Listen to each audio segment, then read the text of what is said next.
O Jardim Secreto, parte 4. Ela era uma coisinha doce, linda, e ele era capaz de caminhar pelo mundo inteiro para conseguir uma folha de grama que ela quisesse. Ninguém pensava que ela se casaria com ele, mas se casou, e as pessoas diziam que assim o fez por dinheiro. Mas esse não era o seu propósito, não era mesmo. Quando ela morreu, Mary deu um pulinho involuntário. Ela morreu! A menina exclamou, quase sem querer. Acabava de se lembrar de um conto de fadas francês que leu uma vez, chamado Riquet à la Roupe. Era sobre um pobre corcunda e uma linda princesa, e essa lembrança, repentinamente, fez com que ela sentisse pena do Sr. Archibald Craven. Sim, ela morreu, respondeu a Sra. Medlock. E isso o tornou mais estranho do que nunca. Não se importa com mais ninguém, não vê mais as pessoas, na maior parte do tempo vai embora, e quando está em Misselthwaite, mantém-se fechado na ala oeste do casarão e não deixa ninguém vê-lo, exceto Pitcher, que é um antigo companheiro, que cuidou dele quando era criança e conhece seus modos. A história parecia a saída de um livro e Mary não ficou alegre ao ouvi-la.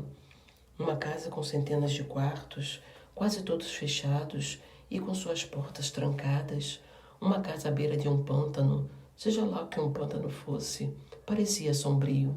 Além disso, um homem com as costas encurvadas que se negava a se relacionar com as pessoas. Pensando nisso, ela fixou o olhar para fora da janela, apertando os lábios um contra o outro, pensando que parecia muito natural que a chuva começasse a cair, formando linhas acinzentadas que respingavam e escorriam pelas vidraças. Se a linda esposa estivesse viva, poderia ter feito coisas alegres por ser semelhante à sua própria mãe. Entrar e sair apressadamente, e ir às festas, como sempre fazia, usando túnicas rendadas. Mas ela não estava mais lá. Você não precisa esperar para vê-lo, porque de 10 tentativas não conseguirá uma sequer, disse a Sra. Medlock. E não deve esperar que haja pessoas para conversar com você. Terá que brincar e se cuidar sozinha por lá. Você será comunicada sobre os cômodos nos quais não poderá entrar e dos outros dos quais deve manter-se afastada. Há muitos jardins, mas enquanto estiver na casa, não vá perambular e se intrometer por lá. O Sr. Craven não aprovará isso. Não terei interesse em me intrometer por lá, disse Mary de uma maneira um pouco rabugenta. E quase no mesmo instante em que começou a sentir pena do Sr. Archibald Craven, decidiu não se importar, por achar que ele deveria ser suficientemente desagradável para merecer tudo aquilo que lhe aconteceu.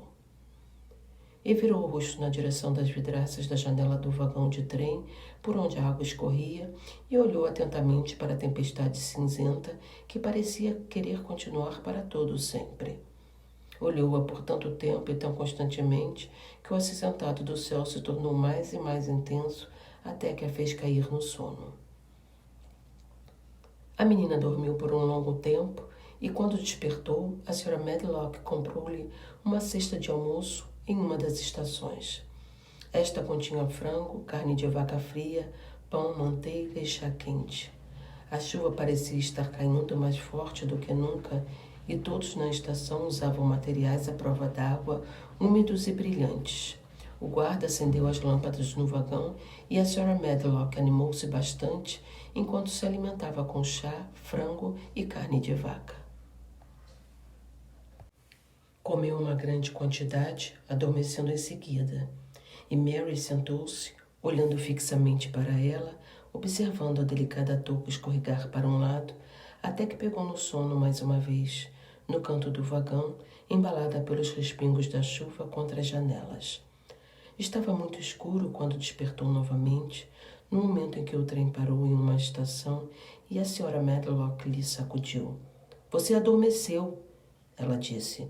É hora de abrir os olhos. Estamos na estação Thwaite e temos um longo caminho diante de nós.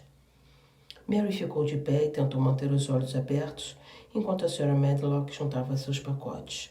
A garotinha não se ofereceu para ajudá-la porque na Índia os criados nativos sempre erguiam, carregavam coisas e parecia muito apropriado que as outras pessoas agissem da mesma forma. Era uma pequena estação e ninguém, exceto elas, parecia saltar do trem. O chefe da estação falou à Sra. Medlock de uma forma grosseira, porém bondosa, pronunciando as palavras de uma maneira estranha e cerrada, que Mary descobriu depois de ser o sotaque de Yorkshire. "Vejo que você voltou", disse ele, "e trouxe a garotinha consigo." "Sim, é ela", respondeu a Sra. Medlock, falando ela própria com sotaque de Yorkshire e movimentando a cabeça por cima do ombro em direção a Mary. "Como está a sua patroa?" "Muito bem. A carruagem está esperando vocês do lado de fora." Uma carruagem estava parada na estrada, diante da pequena plataforma externa. Mary viu que era uma carruagem elegante e foi um lacaio eficiente quem ajudou a subir nela. Seu longo casaco e a cobertura de seu chapéu, que eram à prova d'água, estavam brilhando e gotejando com a chuva como todas as outras coisas, inclusive o corpulento chefe da estação. Quando o lacaio fechou a porta, as caixas foram colocadas próximas ao cocheiro e eles partiram. A garotinha encontrou seu assento em um canto confortavelmente almofadado, mas não estava predisposta a dormir novamente. Sentou-se e olhou para fora da janela, curiosa para ver alguma coisa da estrada pela qual estava sendo levada para o estranho lugar do qual a Sra. Medlock tinha falado.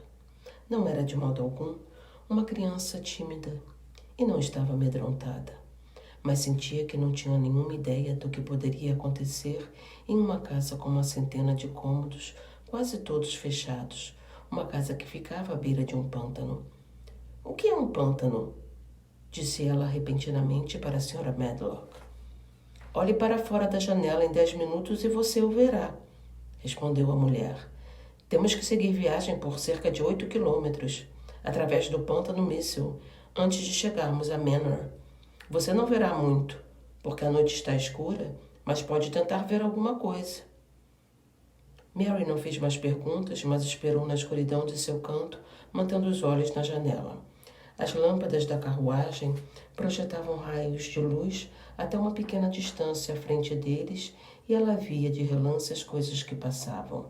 Depois que deixaram a estação, seguiram viagem por um minúsculo povoado, onde viu chalés caiados e as luzes de uma taberna. Passaram então por uma igreja, por um presbitério e por uma pequena vitrine, ou algo parecido, em um chalé com brinquedos, doces e coisas estranhas colocados à venda. Foram então para a estrada principal e ela viu sebes e árvores. Depois disso, pareceu não haver nada diferente por um longo tempo, ou pelo menos pareceu um longo tempo para ela. Finalmente os cavalos começaram a se movimentar mais devagar, como se estivessem subindo montanha acima, e logo parecia não haver mais sebes e árvores. Não conseguia ver nada, de fato, apenas uma densa escuridão em ambos os lados. Inclinou-se para a frente e pressionou a face contra a janela no momento em que a carruagem deu um grande solavanco. "Estamos no pântano agora, com certeza", disse a Sra. Medlock. As lâmpadas da carruagem irradiavam uma luz amarela sobre uma estrada ruim que parecia ser atravessada pelos arbustos e vegetações rasteiras que terminavam uma grande extensão da escuridão aparentemente espalhada e em volta deles. Um vento tornava-se cada vez mais forte e fazia um som singular, selvagem, fraco e apressado. Não é o mar, é?" disse Mary, olhando para sua companheira. Não é", respondeu a Sra. Medlock. "Nem campos, nem montanhas, apenas quilômetros e quilômetros de terra selvagem, onde nada cresce, exceto ursos, carquechas e geetas, onde nada vive, exceto pôneis e ovelhas selvagens. Sinto como se fosse o mar, como se houvesse água nele", disse Mary. "Mesmo agora, ainda parece o mar."